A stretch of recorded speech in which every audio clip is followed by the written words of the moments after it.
love you, Cleveland. Ah, I love you, Cleveland. And I love you, Ohio. And a very pleasant welcome to this week's version of Bonus Time with Drennan here on the Big Play Sports Network, brought to you by our good friends at FanDuel. Hi, I'm Bruce Drennan along with Ryan Smith. Great to have you aboard. Happy New Year. John Harbaugh. John Harbaugh. You hear me? What have I been preaching? Change of culture. Okay, Stefanski's gone. We needed to change the culture. I was advocating changing Barry too, but so be it. He stays. He gets new life and another chance.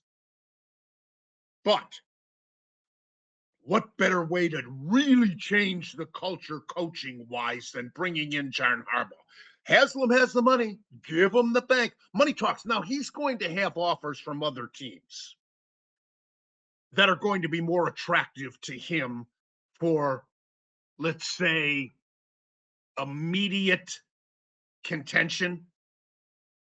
But money talks. And I say break the bank and get him here. Here's another point. I said this leading up to the conclusion of the season and the dismissal of Stefanski. The Cleveland Browns, going back to the Modell days, have a history of hiring offensive or defensive coordinators. Excellent ones, I might add. Excellent ones. Historically excellent offensive and defensive coordinators. But that's not necessarily a prerequisite for becoming a great head coach. And we're a perfect example of that. Look at all of these excellent coordinators. None of them, not one of them, have been able, including Marty Schottenheimer and Sam Ratigliano, not one of them have been able to get us to the Super Bowl, let alone win it. Not one. I say you bring in an established NFL coach who has a track record of winning. Well, who better than Harbaugh? Give him the money, give him the money, give him the money. Double whatever he's going to get offered elsewhere. Get him here. The culture must change. He'll change it. That's for sure. Ryan. Good morning, Bruce. I couldn't agree more with you. I am lockstep in every single thing that you just said. That track record, Bruce, includes a Super Bowl title, six AFC North titles, 193 wins, including 13 in the postseason. And Bruce, you mentioned John Harbaugh is going to be a hot commodity. Well, his agent said that he received calls from 7 different teams expressing interest in Harbaugh, just 45 minutes after the news broke that he was fired. Why is that interesting, Bruce? Well, at the time, only 6 head coaching opening jobs. That means somebody with an employed head coach right now still made calls about Harbaugh to get him in for an interview. Well, you know who I'm afraid that is Taylor in Cincinnati's going to get the axe. And another appeal for Harbaugh, now let's forget about that statement I just made about Cincinnati. Another appeal for Harbaugh would be if he comes to the Browns, he remains in the same division with Baltimore, and he can get his revenge against Baltimore for letting him go because Luke missed the kick to get him into the playoffs. So that wasn't Harbaugh's fault. Now let's bring Cincinnati back into the picture. Let's say they do axe Taylor and they go after Harbaugh. It will be a lot more attractive for Harbaugh to go to Cincinnati because he's going to have Burrow. And I find it interesting, too, from the Stefanski point of view. Baltimore's interested in Stefanski because he was able to beat Baltimore once every year, splitting for all these seasons. Your take on that? Yeah, Bruce, I completely agree. I wonder if that team, it could have been the Bengals. It could have been the Dolphins. I wouldn't be surprised. We know Mike McDaniel, they say, is helping lead the next search for the GM. Down here. I'm in Marathon still. I'm moving to Cape Coral next week you'll see me in Cape Coral. But yeah, down here, they fired the GM, but for some reason they're holding on to this coach. I'm sorry for interrupting. Go ahead. No, yeah, it could be maybe the Buccaneers who suffered unfortunate exit early this season after making the playoffs. There's a handful of teams. It doesn't surprise me, Bruce, that even though teams have a head coach, there's at least one of those that are calling to consider John Harbaugh to replace him. And here's the other thing. The Browns in the upcoming spring draft have 2 first-round picks, including the 6th overall. They have 1 second, 1 third, 1 fourth, 3 fifths, 1 sixth, 1 seventh. Now, if you were to bring in Harbaugh, if he would be willing to come here, you got to give him a say-so on these drafts. You Barry's ego, his Ivy League ego, throw it in this ocean that I'm by right now. You gotta, if you can bring Harbaugh in here, he's gotta have a major say-so on all these picks so he can quickly, promptly build the Browns into a championship contending team. We've never even been to a Super Bowl, let alone Barry. Bruce, I completely agree. Go back to last year. It was kind of the year that you never want to be in the search for head coach, but if you wanted to be, it was that time when Ben Johnson was certainly a hot commodity amongst others. Browns, now that John Harbaugh is available, he's certainly the top commodity without a doubt on everybody's big board. If the Browns can find a way to bring him in, whatever it takes, if we have to drive to Baltimore ourselves to bring him in, the Browns got to do it. Money. The other thing here too, Stefanski 6 seasons, God bless, good luck. But if you can't get Harbaugh, my second choice would be McCarthy, because he's an established NFL coach, formerly, of course, of Dallas and Green Bay. He's got a track record of doing very well in the regular season, very well. So he'd be my second choice. And then you got the cast of thousands candidates: Jesse Minter, the LA Chargers defensive coordinator; Matt Burke, Houston defensive coordinator, who has an affiliation with Jim Schwartz; Jeff Hafley, the defensive coordinator of Green Bay; Clint Kubiak, offensive coordinator, Seattle.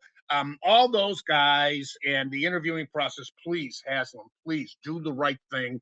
You spent all this money on Deshaun Watson. You've got the cash. If you want to bring this fan base into the promised land for the first time ever, get Harbaugh here.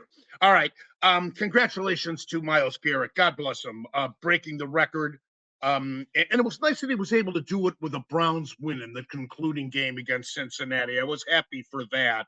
And thanks to Shedeur Sanders and Schmidt. But again, a decision will have to be made about Sanders, whoever the next coach is.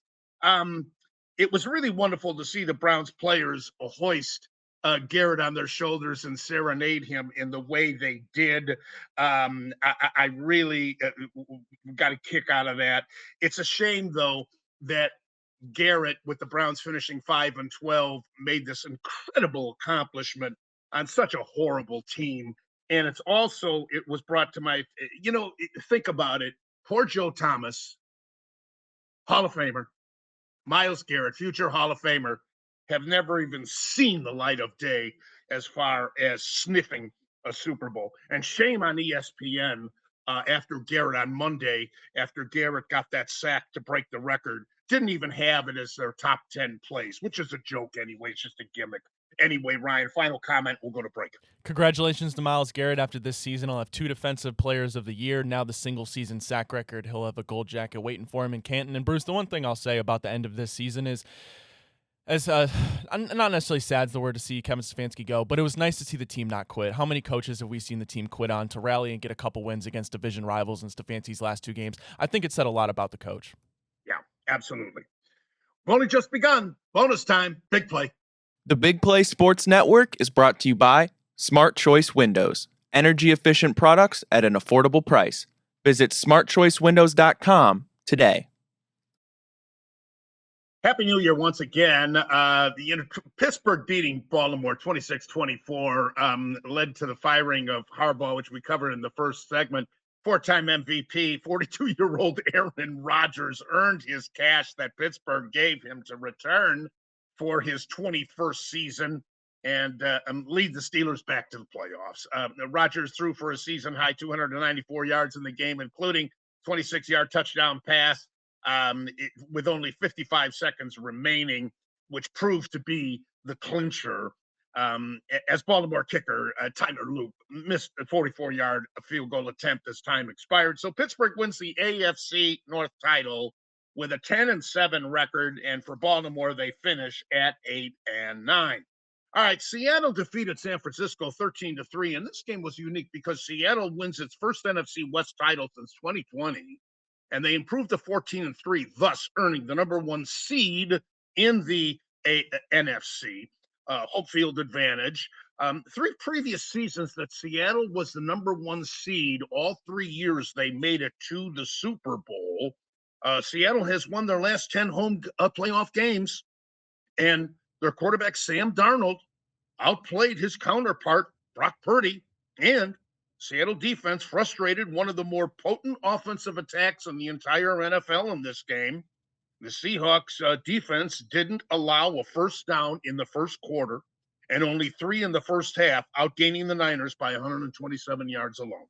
As for San Francisco, the loss drops them to the number 6 seed instead of the number 1 seed. What a difference. Tampa Bay defeating Carolina. This kills me. 16-14. How about Atlanta spoiling the party for Tampa Bay and Baker Mayfield? Amazing, truly amazing. As recently as just a couple of weeks ago, it was a foregone conclusion that this game between Tampa Bay and Carolina would determine the winner of the NFC South. Who would have thought that Atlanta, by winning their last 4 games, would create a 3-way tie and enable Carolina by default to get into the playoffs as the divisional champion, even though they lost their finale to Tampa Bay. I'll say it again. Baker Mayfield is a good pro quarterback, not a great one. Baker Mayfield is a winner, proven winner, but he's not a champion. There's a difference. What a joke the NFC South is, and all 3 teams finish at 8-9. However, winning 4 straight was not enough for the Falcons coach, Raheem Morris, as he was fired, along with their GM Fontenot. So a couple of vacancies there. A couple of the playoff-bound teams rested starters to prevent losing them for the playoffs because of injuries, and as a result, Minnesota beat Green Bay 16-3 as the Packers lose their last 4 games. The defending champion Super Bowl Philadelphia Eagles lost to Washington 24-17 as Jalen Hurts sat on the sideline safely watching this affair. And Houston didn't rest their starters in their game, and they prevailed over Indianapolis 38-30. What a disappointing end to Indianapolis' season.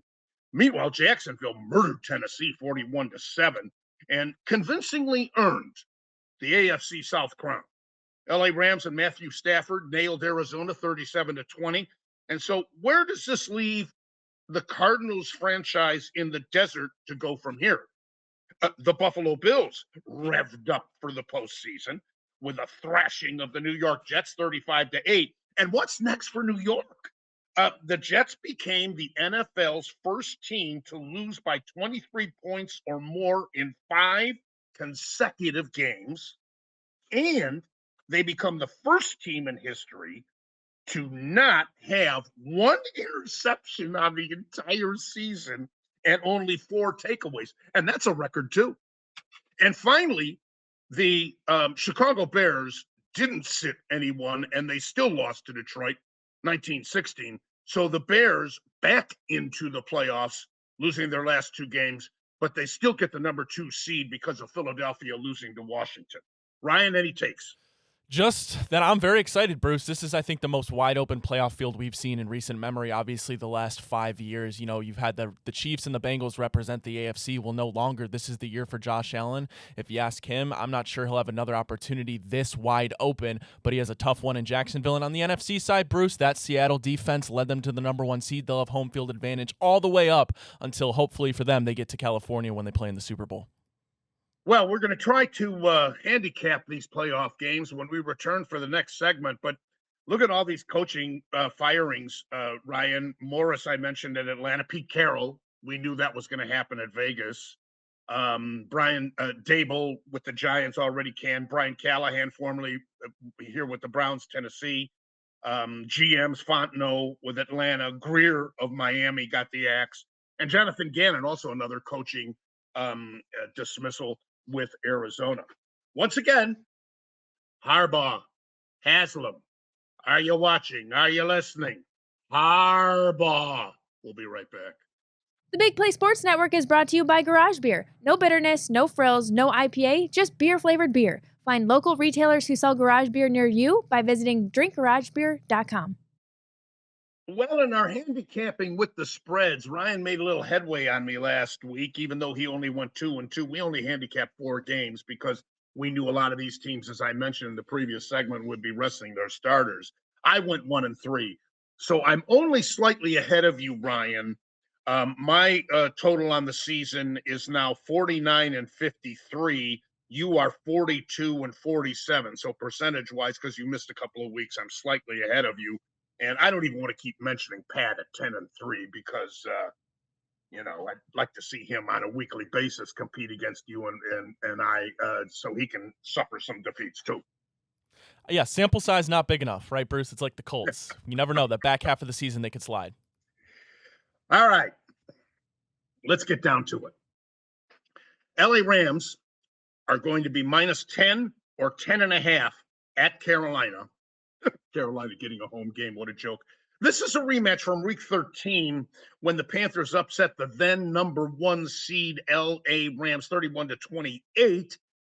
And it was a rain-soaked game. In that game, Matthew Stafford had a season-high 3 turnovers, 2 picks, and a fumble. However, LA enters this rematch with the NFL's top scoring offense, averaging 30 points per game, and Stafford leads the league in passing yards, touchdowns, and touchdown to interception ratio.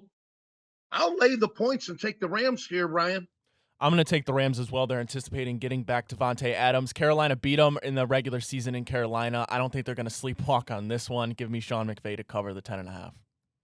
Okay, Saturday night, Green Bay is either, this is crazy. The opening line was Green Bay -1.5, and that line has shifted now to Chicago at 1.5. So I'm going to call it a pick game for you and me. You go ahead and make the pick here. Yeah, I'm going with the Chicago Bears. Bears' run offense has faltered a little bit. I don't like the fact that they kind of slept walk through that Lions game up until the fourth quarter. I like teams that have momentum going into the postseason, but I think the Bears are the better team right now. Caleb Williams is healthy. I'm not sure what's going on with the Packers situation. No Micah Parsons. It's in Soldier Field in Chicago. Give me the Bears. This is going to be the third game between these two NFL rivals, the oldest and most played rivalry in the history of the NFL, 213 games to be precise. Think of that. Each team won on their home field during the regular season, with both games ending in 1-score finishes. Green Bay won 28-21 up at Lambeau in Week 14, and the Bears returned the compliment at Soldier Field 22-16 in overtime. And that was just a couple of weeks later in 16. Green Bay lost their last 4 regular season games. The Bears lost their last 2. And this will be only the third time these two rivals have met in the playoffs. I'll take the Bears at Soldier Field, and I'll take Caleb Williams over Jordan Love, who let the Browns beat them earlier this year. That's reason enough. So we're in agreement there. All right, next. Buffalo is 1.5. That line's down to 1 at Jacksonville. This is a very difficult game for me to pick. Reigning MVP quarterback Josh Allen enters the playoffs with 7 postseason victories. That's the most without a Super Bowl appearance, by the way.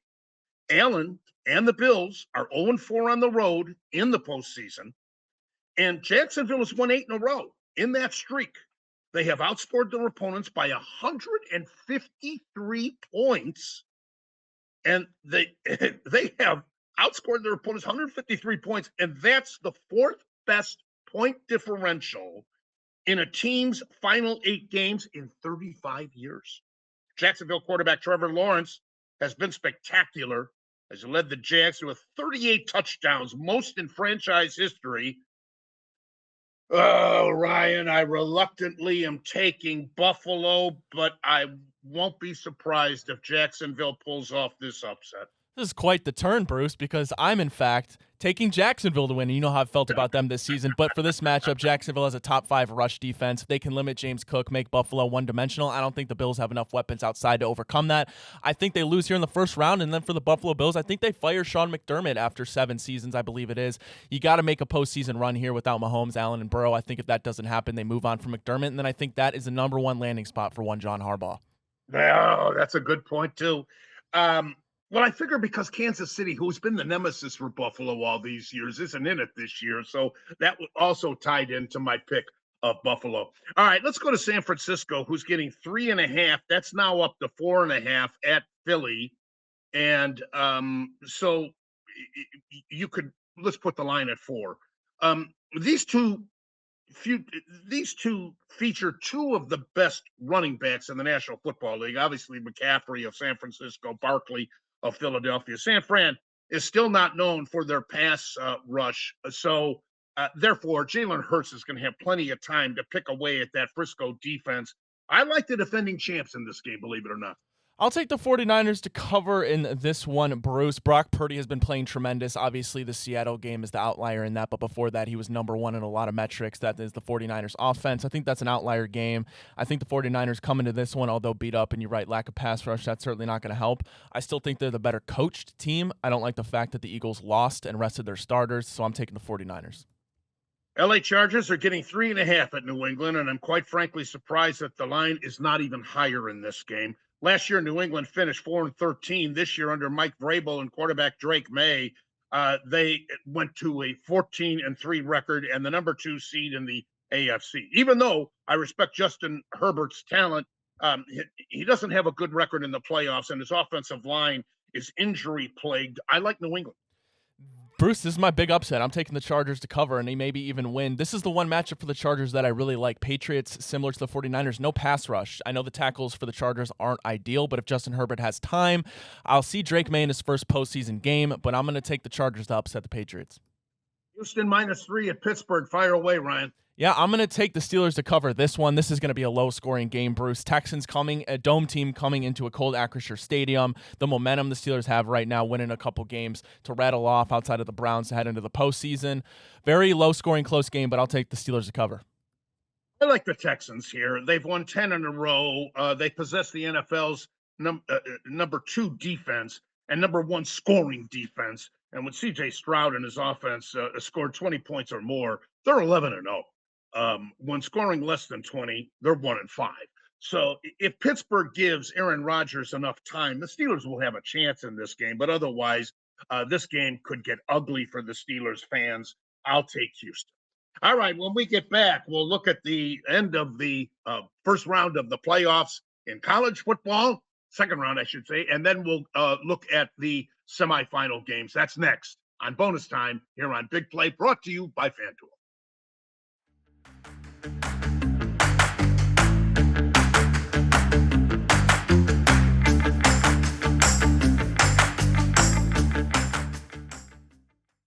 Well, what is there to say about Ohio State's loss to Miami? I mean, the inspired Miami Hurricanes, after watching Miami's upset over Texas A&M, I said, you'll recall, be careful, watch out. I said that this team is capable of giving Ohio State all they want, and as it turns out, not only did they do that, but unfortunately even more. That was an excellent A&M team that Miami beat. On the Aggies' home field, I might add. And I'm choosing to applaud Mario Cristobal more than I am trashing Ryan Day Although I will say that I was surprised that Miami won the battle of the trenches in this game. Although Indiana won the battle of the trenches against Ohio State in the Big Ten championship. But the Buckeyes had one of the best offensive lines in the country. And all those players on defense that are going to be in the first round of the draft, it was surprising to me. By the way, that's where the NIL contributors to the Ohio State program are going to have to spend their money now, is on defense. I was impressed with what a cleanly played game this was.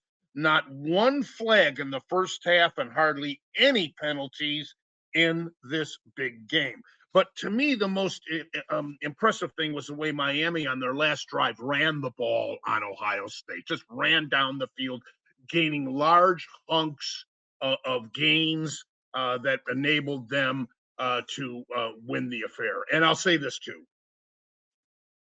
If they had shown Michael Irvin one more time acting like an obnoxious maniac idiot on the sidelines, I was going to vomit over this television in our beautiful condo in Marathon, Florida. My God, what is in the mind of that producer ordering the director to show us that obnoxious idiot? Ryan. The game was certainly won and lost in the trenches, Bruce. I think Julian Sainz still having nightmares about Ruben Bain and Hakeem Mezzador. Julian Sainz, at times he had time, but he didn't produce. In the second half, they got things a little bit going, but it was that pick six in the second quarter that really flipped the game, and that was the ultimate decider. Oregon 23, Texas Tech nothing. The build up to this game of Big 12 fans anyway was that front seven of the Texas Tech Red Ravers, and let's give credit where it's due. They are tremendous. They were tremendous in this game, but it's amazing to me that they played as well as they did because they had to be exhausted. My goodness, it seemed like they were on the field 80% of the time. I don't even know if that's that far-fetched of an exaggeration because it did seem like it was that much. But I got to give Dan Lanning's Oregon defense all the credit in the world because they were even better. As a matter of fact, much better. Consider this. Texas Tech had one of the top 5 offensive attacks in the country, and Oregon shut them out. And clearly, the better team won this game. This is only the 3rd time that a team has been shut out in the college football playoff history. That's how good this Oregon defense was. And by the way, Oregon quarterback Dante Moore, who's going to be playing on Sundays in the NFL, he did just enough managing this game. 26 of 33 for 234 yards, Ryan. Yeah, their matchup against James Madison was more interesting than this one, Bruce. Baron Morton for the Red Raiders couldn't get anything going. He had his worst game of the season. They really did feel like a championship roster outside of the one position, and unfortunately for Texas Tech, that's at quarterback. That's why they just spent $5 million, Bruce, to go get Cincinnati transfer Brendan Sorsby in the portal. I'll miss him, but good for the Red Raiders. Indiana 38, Alabama 3. I must admit, after seeing the Hoosiers beat our Buckeyes for the Big Ten championship, not until then did I realize how great a defense Indiana truly does have. We all knew that with Heisman winner Mendoza, they could put up a ton of points, but their defense is equally phenomenal. And great as the offense is, that defense, wow, I absolutely love seeing the Hoosiers demolish Alabama and embarrass them, especially because, as you know, I didn't think they were deserving of a berth over Notre Dame. But this Kurt Cignetti, wow, what do you say about him? Hard to believe what he's done at Indiana. Indiana, I say. This is football, not basketball or swimming. I bet you didn't know, Ryan, that Indiana is also known for their swimming program. Can't say I did. They won 6 national championships in a row, but now they're in line to win their first football national championship. And do they have any weaknesses? I can't see them. They're gigantic on both sides of the ball. They're great tacklers. They're lightning fast. They have perhaps the best rushing attack in the country. They have a great punter and place kicker. And, oh, by the way, the future number 1 pick in the draft, the Heisman Trophy winner, Mendoza. Meanwhile, this loss for Alabama is their worst since 2000. They won 6 national championships under Saban in 12 seasons. And this now marks 5 straight seasons of not winning a national championship. And that's a big thing down in Alabama country. The 35-point loss is the largest bowl loss in program history, let alone versus Indiana. Think of it. Notre Dame, USC, Clemson, Ohio State, Michigan, Penn State, Miami, Oklahoma, Texas, all of those historic, prestigious programs. And it was Indiana, of all schools, that set this record against Bama. What an embarrassment for the Tide. This is Alabama's largest loss overall since a 36-point defeat at the hands of Arkansas in 98. This is also back-to-back 4-loss seasons for the first time since 06 and 07. And finally, Ole Miss 39 and Georgia 34. The Rebels, amazingly, were down by 9 points at the half. Quarterback Trinidad Chambliss led his team back in the second half to avenge their only loss of the season back on October 18th, 43-35 at Georgia.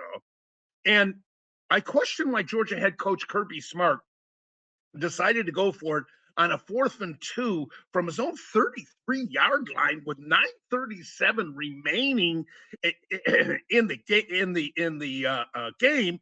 He had all of his timeouts, plenty of time to get the ball back after punting. However, he must not have had confidence that his defense could stop Trinidad Chambliss. That's the only thing I can figure out. Well, it backfired because Georgia quarterback Gunnar Stockton was strip sacked. And after Georgia, after the turnover, Ole Miss got the ball at the 23. 2 plays later, Chambliss threw a touchdown pass to make the score 34-24. Now, to me, that was the biggest key to the game. Rebels kicker Lucas Camaro established 2 career highs with kicks of 55 and 56 yards. And then, of course, the game winner of 47. The Rebels on a mission to prove that they can win the playoffs without Kiffin. You got to be happy for the Ole Miss players considering how Kiffin abandoned them. However, the only bad thing about this is that Kiffin gets another $250,000 from LSU as part of his agreement to leave. Ryan? Georgia just couldn't get Chambliss on the ground. Credit to him. It's crazy to think this kid was playing D2 football not too long ago. Now on the biggest stage, has his biggest game as they look to advance to the college football national championship. Lane Kiffin might have not been on the sideline, Bruce, but he was in the crowd watching his old team win him a couple $100,000. How poetic. We'll handicap the 2 big semifinals next on Bonus Time with Drennan.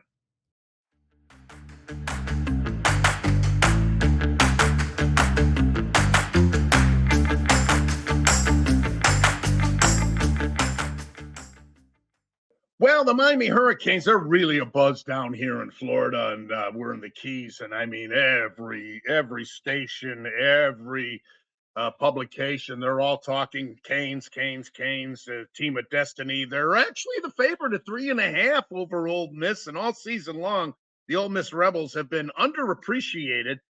Remember, this team is 13-1. And their only loss was to Georgia back on October 18th, and that was a close game, 43-35. And they certainly avenged that loss in their quarterfinal victory against the Dogs. And the talented Trinidad Chambliss, he's just tremendous, incredibly elusive. He'll have to be against this ferocious pass rush of the Miami Hurricanes. Maybe the most physical team of the 4 remaining national championship contenders. Now, it's hard to pick against them the way they manhandled Ohio State. But Ole Miss, to me, appears to be on a mission. They want to prove that they can win this thing without their former renegade head coach, Lane Kiffin. Coach Golding has done a tremendous job of rallying the Rebels. And one other thing, the SEC is 4-9 in bowl games and the playoffs combined. They have pride. In my opinion, it's still the best conference top to bottom in the country. I'm taking Ole Miss plus the points here, Ryan. I'm taking Ole Miss as well, Bruce. I think the key is they're going to have to get Trinidad Chambliss on the ground, but that's a lot easier said than done. It's not going to be Julian Sain sitting in the pocket there. I don't think Miami's offense is good enough to keep up with Ole Miss if they produce the way they did against Georgia. I'll take them to cover as well. All right, here we go. Indiana, -4 versus Oregon, or 4.5 if you take Oregon. That line has fluctuated just a tad. Back on October the 11th, the Hoosiers traveled to the Pacific Northwest and were undefeated to play the undefeated Oregon Ducks. Even though Indiana made the college football playoffs a year ago, most fans, I would say, were not necessarily sold on them being for real. But after their 30-20 victory over Oregon at Oregon, people started to believe. And then the Big Ten championship game against Ohio State, that really made everybody stand up and take notice. Not only are they for real, but they are clearly the team to beat for the national championship. Head coach Curt Cignetti brought in transfer Fernando Mendoza from Cal, and he turned out to be the first Heisman Trophy winner in Indiana football history. 9 of Indiana's 14 wins have been by 20 points or more, 7 of them by 30 or more. And since the college football playoff went to 12 teams last season, Indiana is the only team to get a first-round bye and win. The only one. Last year, Boise State, Arizona State, Oregon, and Georgia all lost. And this year, Ohio State, Texas Tech, and Georgia all lost. Indiana is the only team to win after that long layoff. Now, last season, Oregon was undefeated, and they won the Big Ten championship. However, Dan Lanning's Ducks were crushed in the Rose Bowl by eventual champion Ohio State, a team that they beat in the regular season. Coach Lanning used to be the defensive coordinator at Georgia, and this Oregon team is defensively oriented more than the high-scoring offensive teams that Oregon has been known for. Don't get me wrong, they can still put up a bunch of points and hurt you with All-American quarterback Dante Moore. The Ducks are averaging 39 points a game, but their defense, which may not feature any household names and first-round draft picks, but there's not many defenses in the country that can do a better job of putting together, stopping long drives, putting together points on a board. They're very, very efficient and play as a unit so well. I give Oregon a great chance to upset Indiana in this game. Not only are they talented enough, but they are on a revenge. Football is a large part game of emotions, and revenge is in their favor. It's so tough to beat a team twice in one season. Look at Alabama versus Georgia this year, Georgia versus Mississippi this year, last year, Oregon and Ohio State. This is going to be a great game. I'm going Oregon plus the points. I'm going to take Indiana. I'm going to have them lay the 4 points, Bruce. I think these are the two best remaining teams in the playoffs, but unfortunately only one of them can advance. I think Indiana's red zone defense is just absolutely incredible. They can run the ball. Fernando Mendoza doesn't really throw the ball into harm's way. I like Indiana in this one, but I think it'll be close as well. Well, I'm cheering for Indiana. I really am. I think this is such a great Cinderella story, even though everybody now agrees they are the team to beat. Ask Bruce next.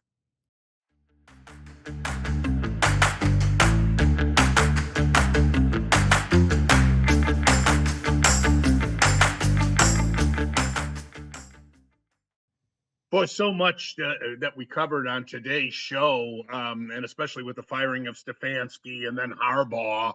I actually, my strategy of doing the show in preparation changed with those big developments, but we got it all in. So here we are, time for the Ask Bruce segment. Fire away, Ryan. Alrighty, Bruce, we had to start with this one. Hey, Bruce, the Browns were ranked dead last for desirable head coach openings by numerous outlets. Do you agree with this sentiment? I do, unfortunately. That's why I emphasize so much in our first segment that money talks, nobody walks. Haslam's got the money, proved it with that signing of Deshaun Watson, unprecedented guaranteed contract in the NFL. They're commonplace in baseball, but not in the NFL. Give him as much as it takes. If it means doubling whatever other offer he gets, do so. It also gives Harbaugh a little bit of incentive, I hope, in that what a story it would be if he could bring the Browns into prominence and then get revenge at Baltimore for firing him. Again, it wasn't his fault that Luke missed the field goal to win the game against Pittsburgh. That leads perfectly into our next question. Hey, Bruce, do you think the Baltimore Ravens will eventually regret moving on from longtime head coach John Harbaugh? Yeah, I kind of do. I think that's a great question because, let's look at this season for Baltimore. How many times was Jackson hurt, Ryan? He was hurt quite a bit this year. And, I thought Huntley did a tremendous job backing him up. But, I mean, they underachieved. There's no question. The coach has to accept that responsibility. They always do. They better and Jackson, even when he was healthy, did he perform at the level that all Baltimore fans expected him to? So we shall see. The book's out on that, but I'll be very curious to see who they hire. And wouldn't it be something if we got Harbaugh and they hired Stefanski? I would take that trade. All right, moving on, Bruce. Hey, Bruce, if Curt Cignetti and Indiana win the national championship this season, is this the greatest program turnaround in college football history?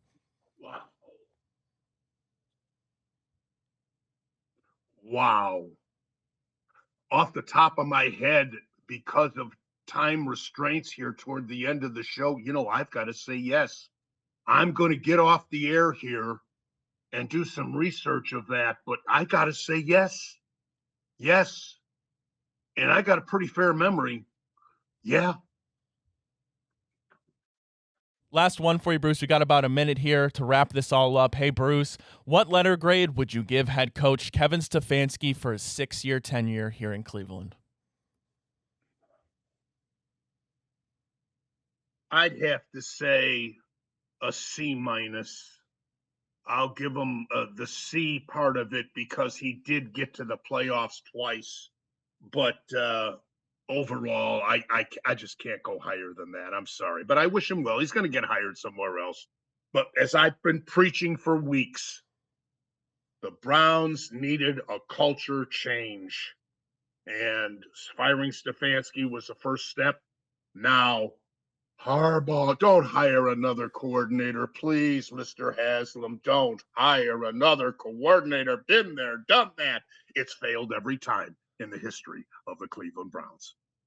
That's all the time we have for this version of Bonus Time with Drennan here on the Big Play Sports Network, brought to you by FanDuel. I'm Bruce Drennan. On behalf of Brian Smith, enjoy all the games this weekend. Looking forward already to next week's show. Please join us. Until then, as always, and most importantly, you remember, I love you, Ohio. And I love you, Cleveland.